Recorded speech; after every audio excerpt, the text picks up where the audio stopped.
And it is a great pleasure to have you with us on the starting lineup, and welcome back. Starting lineup is brought to you by Play It Again Sports in the Fremont Shopping Center, Battlefield and Fremont, Springfield. Great deals, folks, at Play It Again Sports by Swing Right Golf at the south end of Campbell Avenue, a little bit north of Nixa. You can practice all you want and play all you want at Swing Right Golf. Citizens Bank of Rogersville with two locales, one adjacent to Highland Springs and the other in Rogersville itself. And by Marshfield Chevrolet at the I-44 exit, a couple of left turns, and you're on the north side of I-44, and you are driving right into Marshfield Chevrolet. Great having you with us, Ned Reynolds, along with Scott Puryear and Art Hains. Morning, Arthur. Morning, fellas. Everything all right with you? Yeah, good. Good. I survived going to the Royals beatdown yesterday. Yeah, well, we're going to talk some soccer now with a guy that's forgot more about the game than we've learned in the last 5 weeks. He is the former Kickapoo and St. Louis University standout, former MLS player. We welcome back in Jack Jewsberry. Jack, good morning. Good morning, guys. Thanks for having me on again. What do we do now? I mean, we spent the last 5 weeks learning World Cup soccer, learning the stars, learning the game. I don't know what we're supposed to do now at this point. You tell us, what does Jack Jewsberry do now?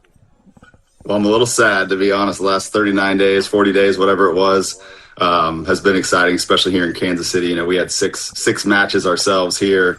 So it was exciting to see the different fan bases come in, the excitement around the city, the fan fest that we had, all different things that were going on here in Kansas City made it fun for quite a while. So it is sad for it to be over. But I think really there's been a lot of talk, especially in this country. The U.S. kind of galvanized this country around a team that they were proud of. And obviously they didn't go as far as they had hoped, and a disappointing performance at the end of it. But at least it got some new eyeballs on the sport, some people talking about, you know, what can we do next? How can we go further? And really just excitement around, you know, a sport that is still pretty new in this country. It is now back to Arrowhead Stadium, and that's to make the folks in Kansas City feel a little bit better. Jack, in regards to how the United States team played, yes, it was a disappointing loss to Belgium, but it seems to be accepted by the media as being the first time the USA had ever been challenged or challenged a world power. Did you feel that same way? Yeah, I think the disappointing part for me, right, is that there was this momentum that the team had through the group stage, right? They played Paraguay in the first game, probably the best game the U.S. team has ever played in a World Cup, and looked amazing. And they continued that through the group stage, so much so that they didn't even have to play their starting team for the third game. In some ways, I think that maybe hurt them from a momentum standpoint and keeping the group together. And then you had the Balogun controversy where he had the red card and then was allowed to play. So I think there were some interruptions probably in the team. So yes, they made it about as far as I think everybody expected them to in this World Cup. But with the momentum they had, the bummer for me is that, you know, they're average fans, maybe like some of your listeners that tuned in for the round of 16 game for the first time, and they had heard all this positive momentum going on behind this team. And unfortunately, if we're being completely honest, they laid an egg. And so it wasn't that they lost the game, right? They weren't the favorites against Belgium, but it was the performance that they had. And if they were being completely honest, they would say the same, and they have. And so I think when you look at those games and the big games that I played in, it was like, you don't need everybody to play at, you know, a 9 or a 10 out of 10, but you need the majority of your guys to be at that 6, 7 level. And, you know, we maybe had 1 or 2 guys that played at that 7 level. But other than that, we had, you know, a bunch of 3s and 4s. And so if you're going to compete at the biggest stage, right, everyone's got to show up. And for whatever reason that day, it just wasn't their day. And, you know, you look back on that game and they played really bad, but they all of a sudden tied it on a great free kick. Go into halftime down 2-1 where they could have been down 4 or 5-1. So they got to feel decent about that. And then the next thing you know, we have a good start to the second half, and then a big mistake. They go down 3-1 with the goalkeeper and some other folks. So I guess that's the disappointing part, that you had these new eyeballs on that team for the first time, and they're like, hold on, this is what we're supposed to get excited about? But overall, it was a good World Cup. They played extremely well. They crushed it in the group stage, just didn't have enough when it came to that round of 16 game. Arthur? Jack, was Pulisic injury compromised, or did he just have a bad tournament? Obviously there was something when he pulled himself out of that first game. I was hoping that they were just playing so well. But let's be real. If you're a competitor and you're on that stage, it's once every 4 years. You're not going to pull yourself out of a game no matter what's going on if there's not something. So, again, he's been plagued by injuries his whole career. That's been a little bit of the knock on him, is that the injuries come up, and when he's on a good roll, all of a sudden something flares up. So, yeah, I think there was probably something, and he's fighting it because he's the face of the team. He's on every commercial that you see, and he wants to prove that he's the guy. And, the first 45 minutes of that game against Belgium just didn't have it. And obviously he got a knock, and probably, you think, I'm trying to put myself in his shoes of like, of course you don't want to come off, but at the end of the day, if you're not 100%, you also want somebody to be able to come in and give their all if you're not able to. Jack, Spain with the 1-0 win over Argentina yesterday for the title. Argentina doesn't get a shot off until the 115th minute. Spain's defense is very good, but was there any point in that match where you're kind of going, what is Argentina doing here? What's their game plan? Yeah, it goes to show you how good Spain is. And I think it's sometimes hard to fathom for a non-soccer fan to be like, hold on, the best player to maybe ever play the game is on this other team and they haven't registered a shot. And the only way I can try to explain that to the casual fan is like in baseball, right? You get 3 outs, you get 3 chances at the plate. In your basketball, the other team scores, you go get the ball. Well, Spain, one, you mentioned, they're very good at defending, but the reason they're so good at defending is they're so good at keeping the ball. So if you don't get a chance, if you don't get an at-bat, you can't hit the ball. And so Spain is so good at their possession style play that the only reason you're getting it back is if they miss a shot or whatever. And so Argentina really just never had the ball. And unfortunately, when you don't have the ball, and then when they lose it, the next 3 or 4 minutes or 3 or 4 seconds after losing it, they're smothering you to get it back, right? And so if you don't connect 3 or 4 passes to get out of that pressure, all of a sudden Spain's back on the ball. So it's different in the sport that you don't get the same amount of chances if you don't have the ball. And when a team has 70% plus possession, and you saw that across the tournament, the other teams aren't getting shots and they're not getting opportunities to score. And so it was the best team won. When you look so they played 8 games, only 1 goal was scored on the whole tournament. That's absolutely incredible when you're talking about world-class countries that they're playing. But, Jack, you certainly have played in a number of games where the defense was spectacular and so forth and so on, and you're having trouble getting the ball back. How do you counteract that? There has to be a team strategy to do that. Yeah, there are tactics, right? You can hit them on the counterattack with them having so many guys in the attack. That means they, don't have as many guys defensively. So, and that's where Messi usually is the guy, because he kind of hangs out in those pockets that are open and then can destroy you. So I think, that was the game plan. Unfortunately, it probably just didn't come to fruition the way they had hoped. And the other thing is, like I mentioned earlier, when you do get the ball back and they kind of try to smother you for those first 3, 4, 5 seconds to win it back, you have to be able to break that pressure and keep it for a little bit yourself. 1, so that you can get some confidence on the ball, and 2, so you're not defending the whole game. When you're defending the way Argentina did for 90 minutes in regulation, it's tiring, right? You got guys chasing the ball all over. You want to have the ball so that you can enjoy it a little bit too. Jack, what were some of your personal interactions with fans of various countries around Kansas City? Yeah, so I work on the plaza, and there was a lot going on there, and obviously that's one of the hubs that people, when they visit here, want to come check out. So just walking to lunches, see a different country. Obviously Argentina played 2 of their matches here, so 2 of the 6. were Argentina, so you saw a lot of blue and white. And I'll be honest, every interaction was super positive, and I think you've heard that across the country in terms of when fans have come here. And the thing that kept coming across was how friendly and how nice people were. And I can say from history here in Kansas City, that's definitely the case. But, with everything going on, politics and everything, I think people from other countries probably, they hear the worst, and then they got here. And I think they were pleasantly surprised at how nice everybody was, how, people were willing to share their favorite restaurants or bars or wherever to send people to. So it was all positive. I haven't heard any negative. Even before the tournament here in Kansas City, we heard some stuff around hotels weren't, as booked up, or the airport wasn't as busy as it was expected to be. I mean, all that stuff has been completely squashed, and it was a huge success. Jack, I think you said you went to 4 of the 6 matches in attendance at 4 of the 6 at Arrowhead. You've been to Chiefs games. Kind of compare and contrast the environment, World Cup match versus Chiefs home game there at Arrowhead. It's hard. They're both incredible. For me, being a soccer guy, it was special to see, I had buddies come in from Springfield that I played soccer with. I had buddies from college, people from Portland that I was just neighbors with that came into town. And so I think it's just emotional when you have non-soccer people that are like, holy cow, this is different. And not different in like the Chiefs is bad. Like, it's an unbelievable experience.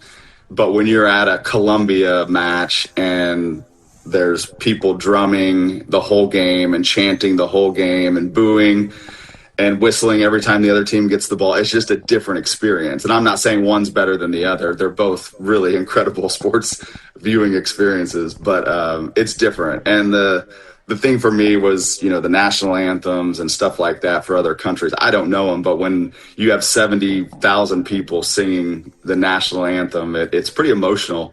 So that was the stuff that really got me. It was just, one, I got to be around some folks that I grew up in the game with, that maybe I haven't hung out with that much recently, but this game brought us back together in a really special way in Kansas City. Jack, it seems like FIFA and the President of the United States all want the World Cup to come back here again. It won't be in 4 years, and I don't know what the schedule is for 8 years, but what would you do as an official to make things different on the if a World Cup did come back here? How would it be operated differently? Are you meaning just overall? Correct. Yeah, I mean, I think some of the stadium issues, FIFA took over some of the stadium operations. So I know, especially here in Kansas City, game 1, there were some difficulties of people getting into the stadium. I mean, the reality is there's 70,000 people coming to every Chiefs game. There shouldn't really be any issues. I mean, there's always traffic, right, around those games. It's just natural. But there shouldn't be issues of people getting into and out of stadiums. So, and I'm sure they did. But just operationally, having probably more discussions with the folks that do it day in, day out. I think some of the stuff FIFA-wise with, I think there were some positives this tournament. I know everyone hates the flopping that happens in soccer. There were some things that they tried to cut that out, where if a guy laid there and the medical staff had to come on, and they went off the field, they had to go out for a minute. So a little bit like a power play in hockey where you're down a man. So I thought that was a positive. The same thing if guys were wasting time as they got subbed out. They had to come out, and the guy coming in had to wait for a minute. So there were some positives, I think, to cut down some of the stuff that people dislike that aren't soccer fans. But I think some of the VAR stuff can still be done a little bit quicker. And this is every sports dealing with it, whether it's the NBA, the NFL. You just don't want to disrupt the game. And then the final thing they got to take a real hard look at for me is these water breaks. I get that I'm in sales. I get sponsorships. I get all that stuff. But it's one thing if it's 100 degrees in Houston and 100 degrees humidity, but if they're in a dome where it's 65, 70 degrees, like the guys don't need a water break, and it actually takes away from our sport. I was actually hanging out with a Chiefs coach the other day, and I was like, the beauty of our sport is how fluid it is. And like a coach can, the week before and the minutes leading up to a game can talk about tactics, but when you're on the field, it's on you guys. It's on the captain and everybody else on that field to make adjustments on their own. And the water break, unfortunately, kind of turns it into 4 quarters. So even in MLS, like we didn't have that unless we were playing here in Kansas City and it was 100 degrees and it was dangerous. Like I get that. But for there to be a water break sponsored by you throw in the name, that to me feels a little bit off. Arthur? Well, so Jack, where do we go from here as far as soccer in the United States? You talked about the national team, but MLS now, does it get a bump from this, and is it going to last? I hope so. I hope some casual fans will go check out a game. People drive from Springfield to come watch a sporting game or a current game. There's some pretty cool stuff happening here in the men's and the women's game, so there's opportunities. There's other USL leagues, which are just a division below semi-pro that are happening and popping up in some smaller cities as well. So there's opportunities for people to go check out a game that maybe they never have and be a part of something that feels a little bit smaller. Instead of Arrowhead where there's 70,000, you're now at Sporting Park where there's 18 to 20, or even the current stadium where there's 11 to 12. So it feels intimate. It feels a little bit different. And then the other thing I think we need to do is take a hard look at the youth game and what can we do to get more kids playing soccer? And that doesn't mean in a club setting. It doesn't mean they have to go to the highest level, but how can we have kids, just like we have basketball courts and we have tennis courts all over that aren't being used? And I'm not saying that they need to be changed from basketball to soccer, but those courts are everywhere, right? Like, tell me in Springfield where there's a soccer court, a little futsal soccer court out there where a group of kids, 6 kids can go play 3-on-3. I don't think it's out there. Maybe it is. But where is that, and how can we have more of those pop up? And maybe it's a joint venture between basketball, soccer, tennis, I don't know, where you can pull the net or something, but something where more kids can just get out and play. It doesn't have to be a structured coaching session by Jack Jewsberry that people come to. That's great, but you only do that a couple times a week with your team. So where else can you just go, in these other countries, put a ball down and play? And that's where I think we're going to really make the big difference, is if that starts to happen around the country. Jack, great insight. We always appreciate having you on to explain the beautiful game to us. Wanted to ask you before we let you go, 50 to 60 years from now when they do your tombstone, can we put on there Jack Jewsberry and I never flopped? Yes. I actually, so funny enough, I have a coach that was English that actually, he came to Springfield, ran Lake Country for a while. And so he was our coach of our club team. It was one team that we called a club. We didn't really have club soccer back then. And the one thing he's like, man, the one thing you're not good at is flopping. I'm like, well, and he's like, I don't think I can really coach you that. And I'm like, I don't know if I want to be coached that, but sometimes I probably tried to stay up a little too much, but that's definitely not something I would have been elite at. That's for sure. So they coach you to flop. Well, he wanted to coach me to flop. It didn't work out so well. Jack, thanks again, as always. Best of luck to you. We'll touch base. Anytime we have something we need to talk soccer about, we need to call Jack Jewsberry. We appreciate it. All right. I'm your guy. All right. See you guys. Have a good week. Out of Springfield, Kickapoo and St. Louis University and the pros, that's Jack Jewsberry, perhaps Springfield's GOAT in soccer. We'll take a timeout on the starting lineup. Be right back. And we do have open lines here. The number is 417-447-1021. Ned Reynolds along with... we're missing Mr. Puryear. Oh, we got him. There we are. No, I'm here. You bet. Yeah. Okay. Arthur? And Art Hains. Okay. Art, I've got a quick question for you, if you can. I didn't get a chance to ask Jack Jewsberry this one. You've been up to Kansas City on a number of occasions. Where are those soccer venues? Well, the Sporting KC venue is out at the Legends by the racetrack and where they're going to build a new Chiefs Stadium. The Current is right on the river north of downtown. It's on the south edge of the river, overlooking the river. I've not been there, but I've seen it from the outside. Beautiful area, and it's starting to build up. I mean, it was kind of a wasteland before, and now there's some hotels and restaurants that are coming up around that. And Ned, from a youth standpoint, most of them are over in the Kansas side, Overland Park or Lenexa or Olathe. There we cut off. Scott, if you can hear us, we lost contact with you. Scott mentioned the fact the outdoor soccer complexes and so forth are mostly on the Kansas side of the border, and they're very good. We have certainly our share up here. We have the complex out at Cooper Complex, which is tennis, of course, as well as soccer. A number of soccer fields out there. All over. I'm sorry, sir. They're all over out there. They are, including an indoor. Mm-hmm.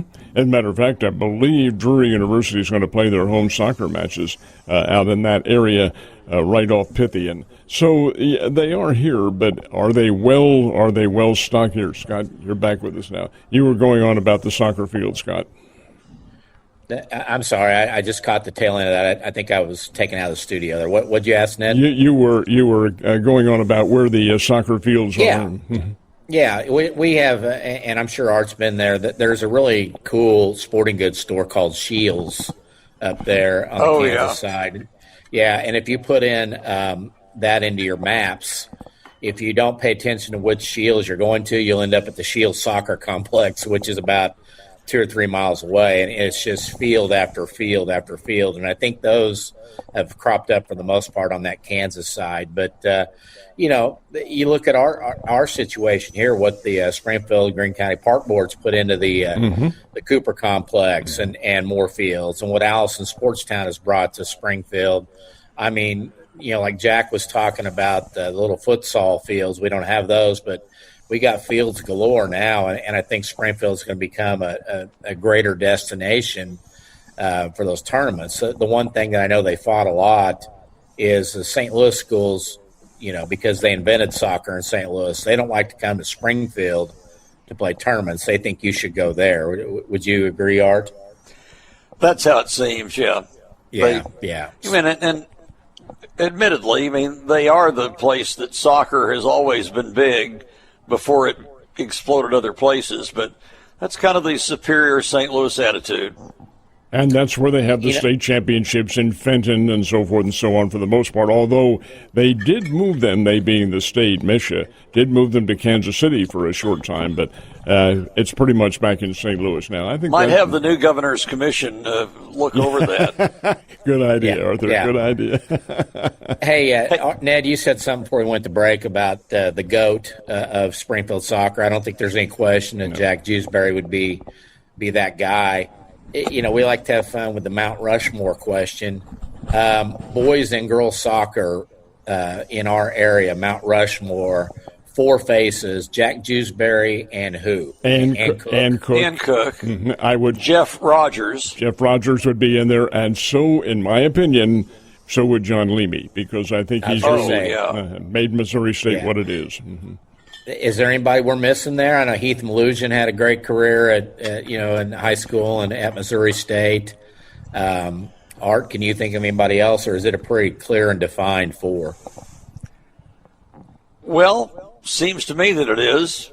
I mean, you could have a discussion between Ann Cook and Heath Malusian, I guess, but sure. I think that we've got 5 of them right there.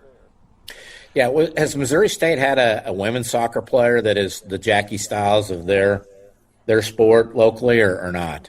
I don't think I can name a name.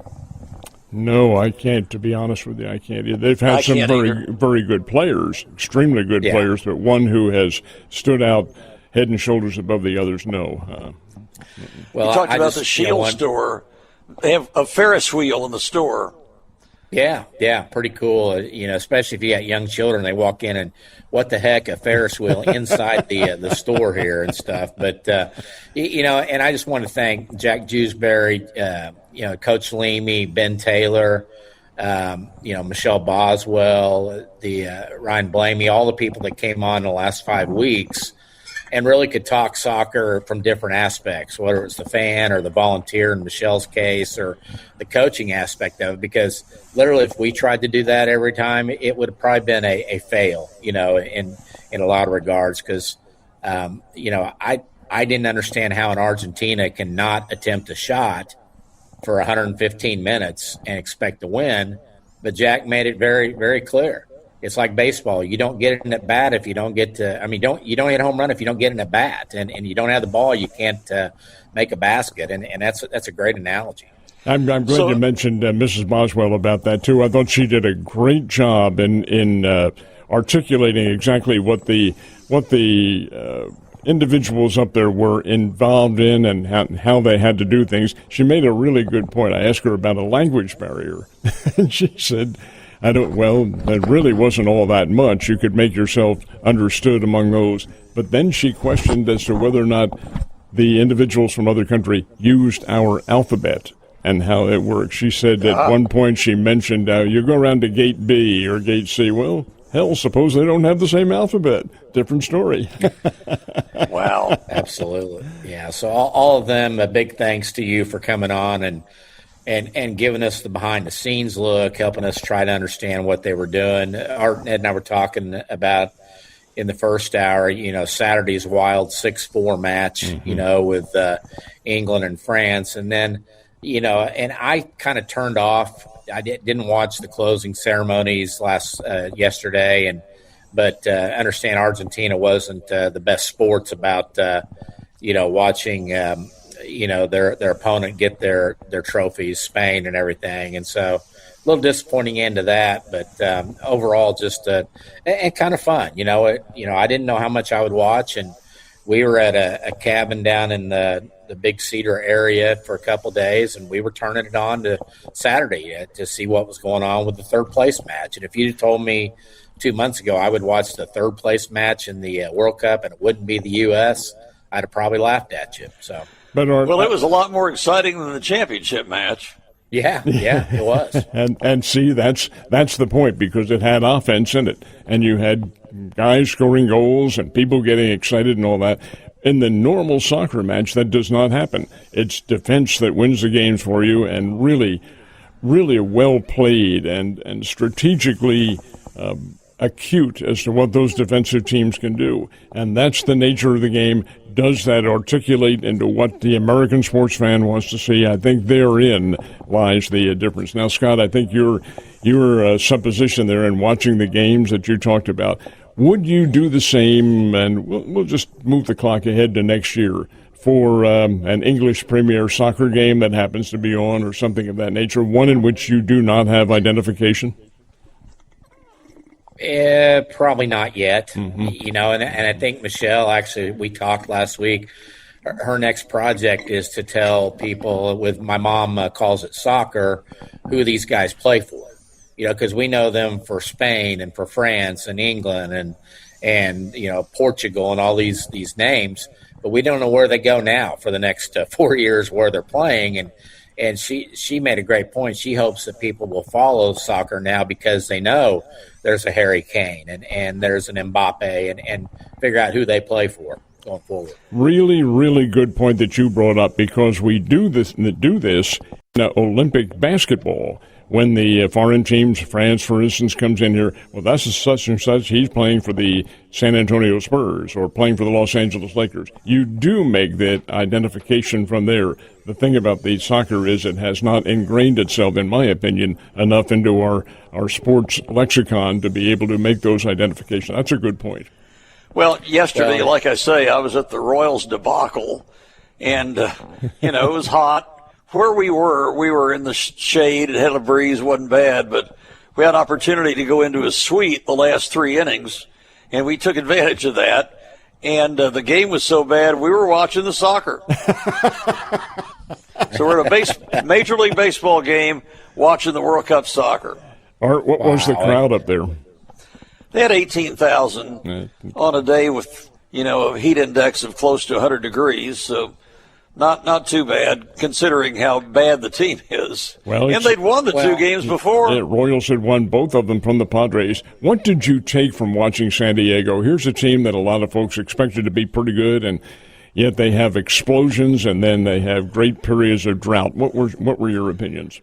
I asked my son, how are they below 500? They've got Tatis and Machado and Jackson Merrill and Gavin Sheets. They've got a good hitting team, but yet they're below 500. they've got the best closer probably in the game right now, or young closer, and Mason Miller too. He's the best.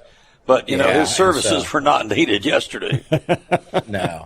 Well, guys, I'm going to jump off here at our break now. I wanted to say that the last thing with the World Cup, I loved hearing Jack basically talk about how the flopping, he's not a fan, and that was, if there was any negative thing, and I know that's just soccer, but it was a number of times that you thought a guy was going to have to be airlifted out of there by helicopter, and they were back on the pitch in about 30 seconds and stuff too. But hey, Scott, quick thing about Ledgestone there. I played there a couple times, loved it. The hole where you hit down into a valley and then it's a dog leg left, and I think that's a par 5. And then of course the par 3 back in the back where a bluff is the backstop for the green. Rock quarry there, and if you hit it too long, it's going to ping pong off those rocks, and your ball is gone. It's a fun course to play. I'm really looking forward to it, and hopefully I won't leave the greenskeeper some damage to repair after I'm done. So that would be a good thing. But guys, appreciate it, and I'll be in studio tomorrow. We'll see you then. Scott Puryear visiting with us from Ledgestone Golf Course down in Branson. We'll take a quick time out. Back in a second. And we thank you very much for being with us on the starting lineup, brought to you by Play It Again Sports, by Swing Right Golf, by Citizens Bank of Rogersville, and by Marshfield Chevrolet. I'm Ned Reynolds along with Art Hains. And we do have our lines open, folks, at 417. Of course, that's the area code, 447-1021, either texting or by phone conversation with us. We very much appreciate it if you'd let us have some of your queries and comments and thoughts on what's happened. 447-1021. Arthur, have a little football session going on tonight, and it should be a lot of fun, as it always is. Always is. It's been at different venues, but the last couple of years at Alamo Drafthouse. Mm-hmm. So we meet in the back lot bar and grill for socialization there for about an hour.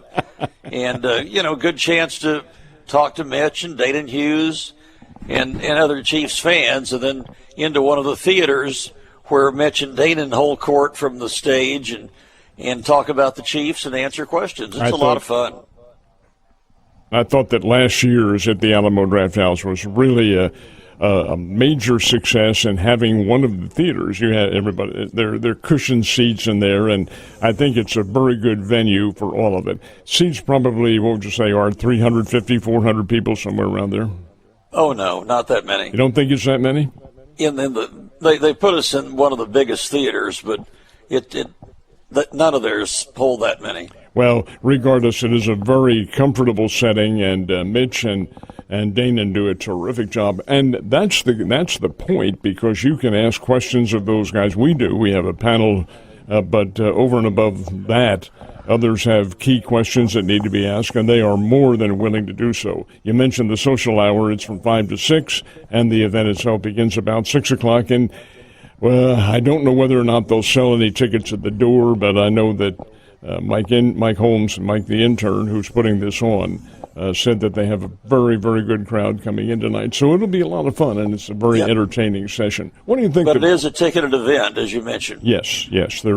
Tickets are required for it, and hopefully, if you don't have yours, maybe there will be some at the door, but that part of it, I must admit, I don't know. I would suspect that would be very limited at the very best. What would you think the chief topic will be tonight? Well, Mahomes, as always. Yep. Mm-hmm.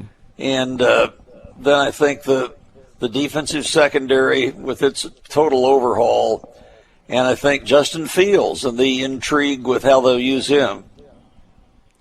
There's an interesting little concept to the way these teams operate during the training camp and the preseason games, and that is there is no general cut down until the final week, and that's right before it starts. And I think it's August maybe the 29th or 30th, somewhere around there.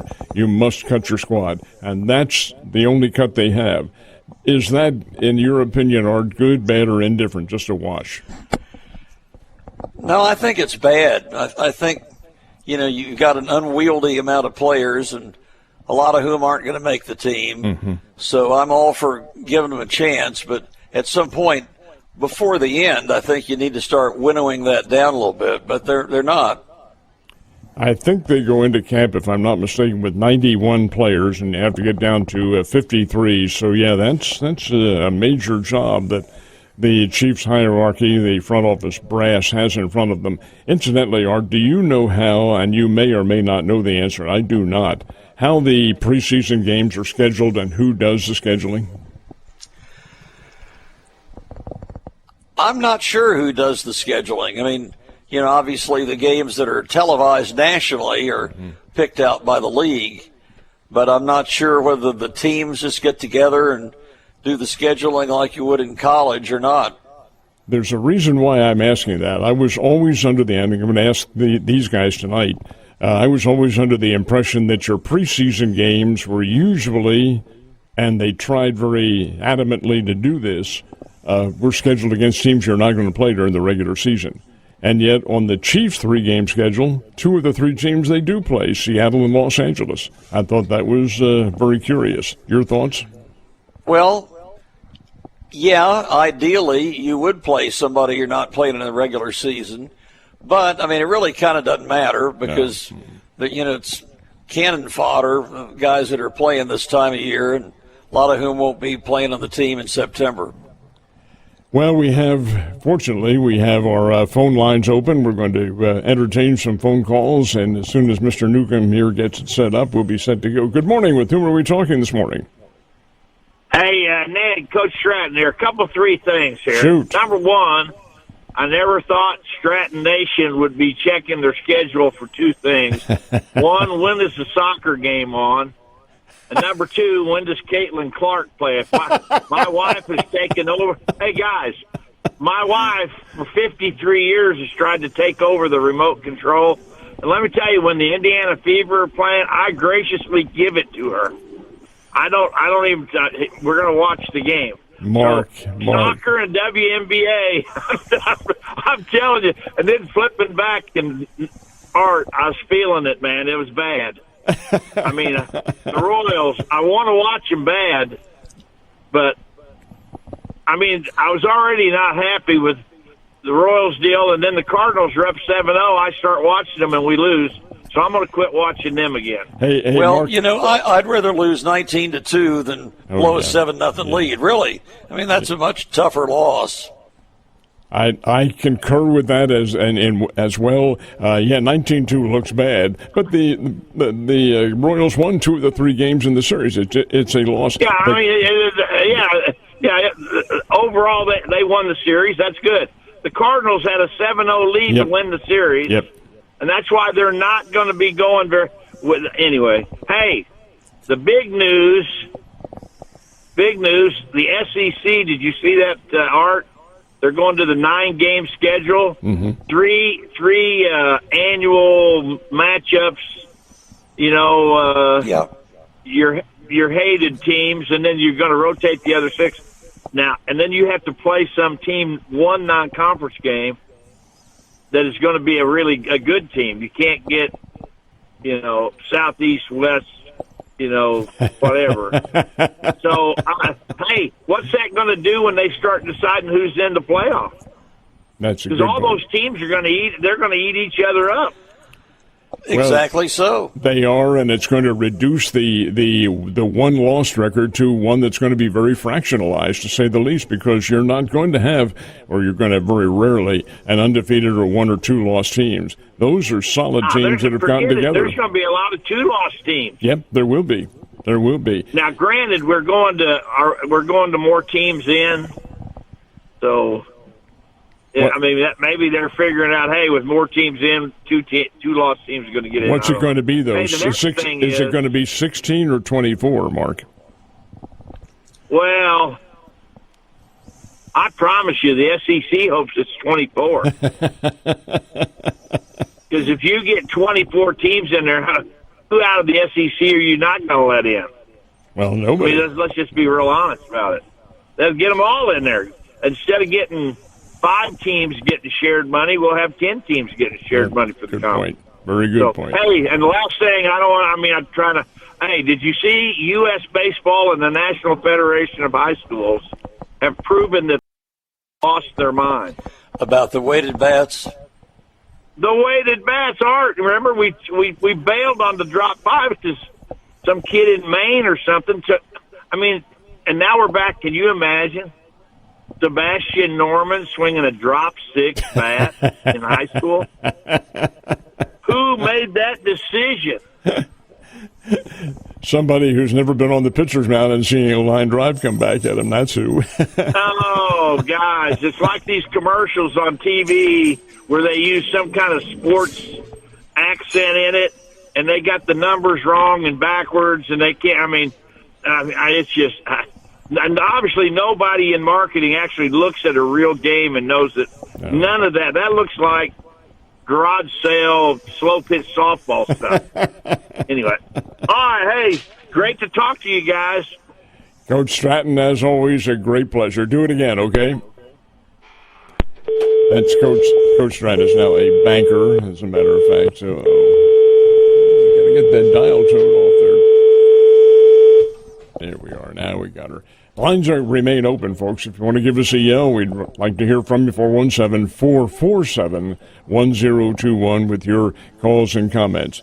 Art, you went on about the ball game yesterday, and you make, in my opinion, an extremely good point. Yeah, 19-2, the Royals lose. Big loss. Okay, it's one loss.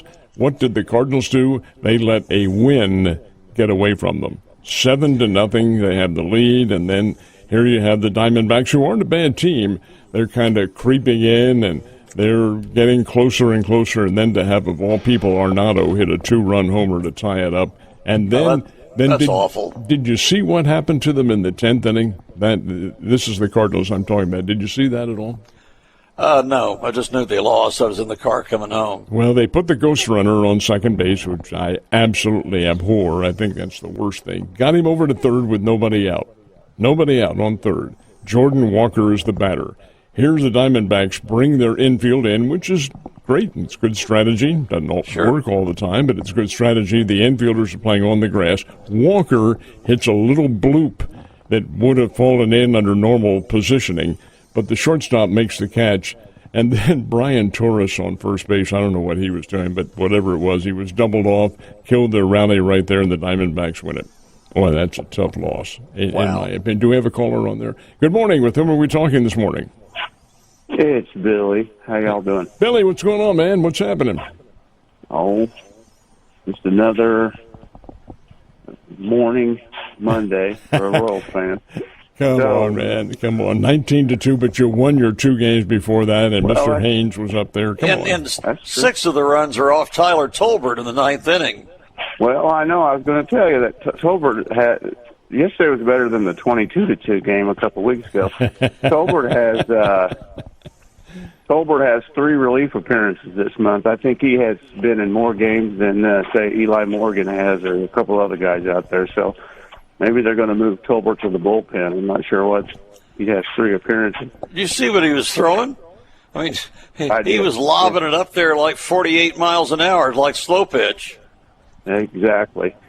The sad thing is, we can talk about the issues with the team, but the bullpen is the number one issue, and the starting pitching hasn't been exactly good either, which is supposed to be our strength. I don't know what's happened to Noah Cameron, but he's not the same. No. I watched the Omaha Storm Chasers game the other night when Kolick was making his rehab start. Looked good for a couple innings, goes out for the 3rd inning, gives up a couple runs, and he gets hurt again.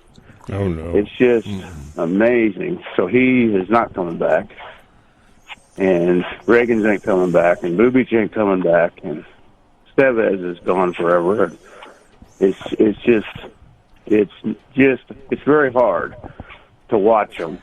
And, you know, I'm to the point now where I don't watch all the games. I follow them on my phone, check the score.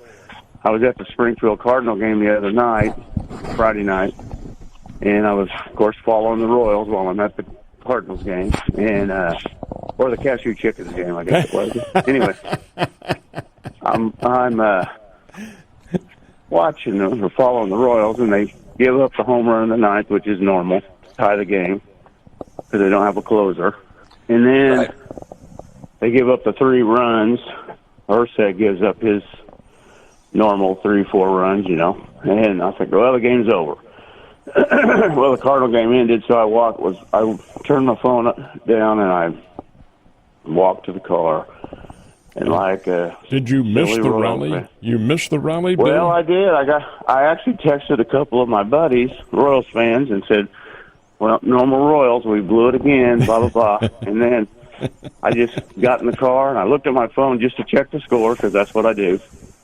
I said, oh my God, they scored 4 runs and won that.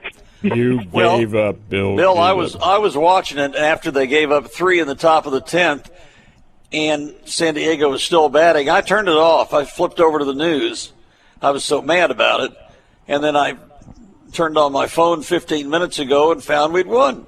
You found the news to be a good luck charm, Art Hains. That's very good. Hey, gentlemen, forgive me. We've got to take a quick timeout. Thanks. Timeout on the starting lineup. Back in a second. Art Hains, you have some breaking sports news for us. Fire away. Yeah, Ward Manuel is going to be out at the end of the year as Michigan athletic director.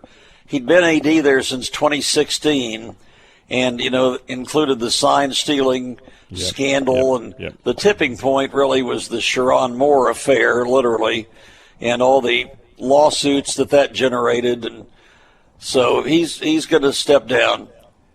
Do you think there's any difference in philosophy between Mr. Manuel and how the Big Ten Conference feels in its philosophical approach to their differences with the SEC and their differences with the Power Five? No, I think this is just a Michigan deal that is isolated to their culture in the athletic department, which Ward Manuel oversees. Well, he does, and oversaw, as it's going to turn out to be the case. Well, he's going to stay till the end of the year. Oh, the end of the year, which, of course, will involve the postseason and so forth. Michigan has a pretty demanding schedule coming up. They do have OU, and I believe they play them in the Big House, if I'm not mistaken, but a pretty good schedule. Yeah, I think that's right. In regards to football, it's really not very far away. We have the Kansas City Chiefs, and this is Art Hains. This is Mitch Holthus coming down along with his radio partner, and they do such a great job. And we'll have that tonight at the Alamo Drafthouse here in town, and it should be just a lot of fun, and you folks are invited to be there. And we are – go ahead. A couple of things. Mm-hmm. Yesterday, the game was so bad, like I say, we got to go into a suite in the last 3 innings. And a lot of them were Missouri State grads. Really? The guy who owned the suite, his wife, his daughter, a recent master's graduate, his brother-in-law, and his wife, all Missouri State grads. So then you take in me, I count, and Chris, my son. We had a lot of Bears in that room. Go Bears. Go Bears, absolutely. Great having you with us this morning, Ned Reynolds, along with Art Hains. And we plan on seeing you tomorrow right here on the starting lineup.